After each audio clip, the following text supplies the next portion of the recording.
Na história de amor proibido do rei Charles III com a Camila, um personagem teve um papel muito importante, que foi a rainha-mãe, né? A mãe de Betinha. Ela influenciou muito na escolha pelo nome da Diana, em detrimento da Camila, que inclusive tinha linhagem nobre, digamos assim, né? Já até contei que a Camila é bisneta de uma amante e, querendo ou não, a bisa dela era mesmo uma mulher muito influente, né? Talvez a rainha não achasse de bom tom ter o DNA de uma amante, de um rei, né, na família real, apesar de que na época ela ainda nem sabia, né, o que a Camila seria capaz de fazer. Brincadeiras à parte, ela tinha seus motivos pessoais também para indicar a Diana, mas antes de começar o vídeo, deixe o seu like, inscreva-se para receber notificações de conteúdos novos assim que eles são postados. Me siga também lá no Instagram, @eugregoriomartins, custa nada e é de graça.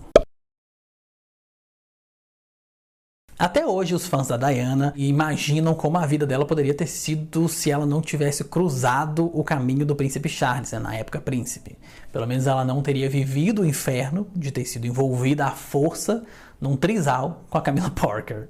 Uma coisa que chama bastante atenção na história da Camila e do Charles é que eles não tinham nenhum impedimento tão grande, né, para não terem se casado, ao invés, né, de terem se casado com outras pessoas.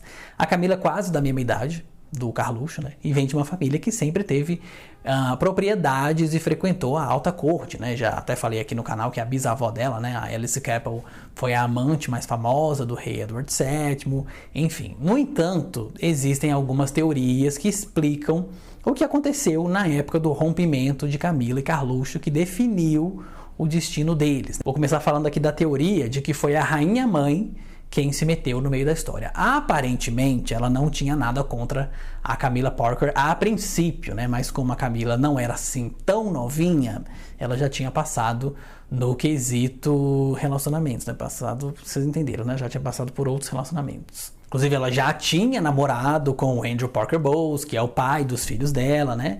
E isso incomodava um pouco o fato dela ser uma mulher mais vivida, né? Pois é, experiente. A rainha-mãe, que também se chama Elizabeth, chamava, né? Elizabeth, ela tinha uma dama de companhia chamada Ruth, que era a Lady Fermoy. Ela também era de uma família muito bem quista, né, na sociedade britânica. A Ruth, ela era casada com o Barão Fermoy. Edmund, ele estudou em Harvard, nos Estados Unidos, e depois voltou à Inglaterra para poder suceder o título que pertencia ao seu pai, né? Ele foi prefeito de uma cidade, fez parte da Força Aérea Real, era uma pessoa muito respeitada. A filha da Ruth, a Frances, tinha se casado com John Spencer, que também era nobre e chegou a servir como um cavaleiro para a família real, cuidando dos cavalos que eles tinham, né? E o casal tinha 5 filhos, sendo 3 meninas e 2 meninos. O Charles, a princípio, ele teve um namorico com a Sarah, que é a filha mais velha.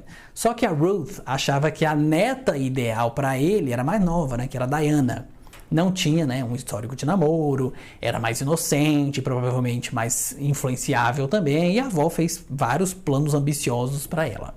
De acordo com o biógrafo Penny Jr., a Ruth sabia que a Diana não era uma moça boba e fácil de lidar e que, na verdade, ela não achava que ela era a opção, assim, perfeita para o Carluxo, né? Mas ela queria emplacar uma neta ali na família real e achou que talvez valia a pena. A Elizabeth, né, rainha-mãe, ela já conhecia a Diana, óbvio, né? A menina, inclusive, chegou a brincar com os netos dela, né? O óbvio, né? Os mais novos da Betinha eram o Andrew e o Edward. Lembrando que Diana era 13 anos mais nova, né, do que o Charles, então ela tinha mais ou menos ali a idade dos príncipes mais novos e provavelmente não tinha muito contato também com o príncipe Charles antigamente. Na biografia da princesa, escrita por Tina Brown, ao saber que ela estava no páreo para ser noiva do Charles, né, a Diana sabia o que ela precisava fazer. Ela começou a praticar atividades que a família real britânica tinha muito apreço, como pescar, andar a cavalo. Isso tudo impressionou bastante a rainha-mãe e também a rainha Elizabeth.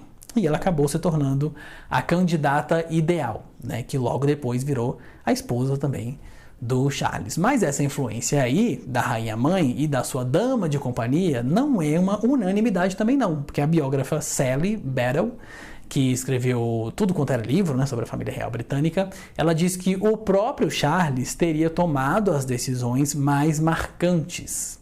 A Battle, ela afirma que na época, Príncipe Charles, né, adorou a Camila, logo que eles se conheceram, só que ele sabia que a família dele não ia gostar muito dela, não. Ele achou que eles diriam que ela não era aristocrata o suficiente, não tinha um título alto o suficiente. Segundo a biógrafa, Carluxo estava muito encantado também, mas ele estava ciente de como a mãe e a avó ficariam preocupadas. E sendo assim, no começo, né, ele nem mencionou muito a Camila, ele só mesmo planejava fazer isso aí quando ele tivesse certeza de que estava tudo pronto para eles se casarem. O Charles teria ido pedir conselhos ao seu tio-avô, né, o Lord Mountbatten, que teria dito que a Camila era ótima para ele passar tempo, né, digamos assim, mas não boa o suficiente para ele se casar.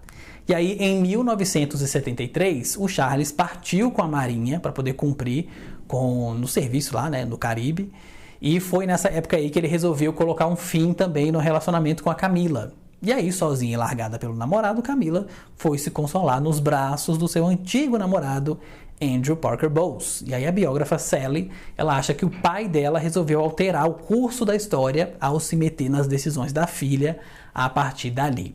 De acordo com as apurações dela, o pai da Camila teria plantado uma notícia falsa no jornal The Times de que a Camila, ex-namorada do futuro rei, estaria noiva do Andrew Parker Bowles. E aí, com isso, ele forçou o Andrew a fazer um pedido de casamento.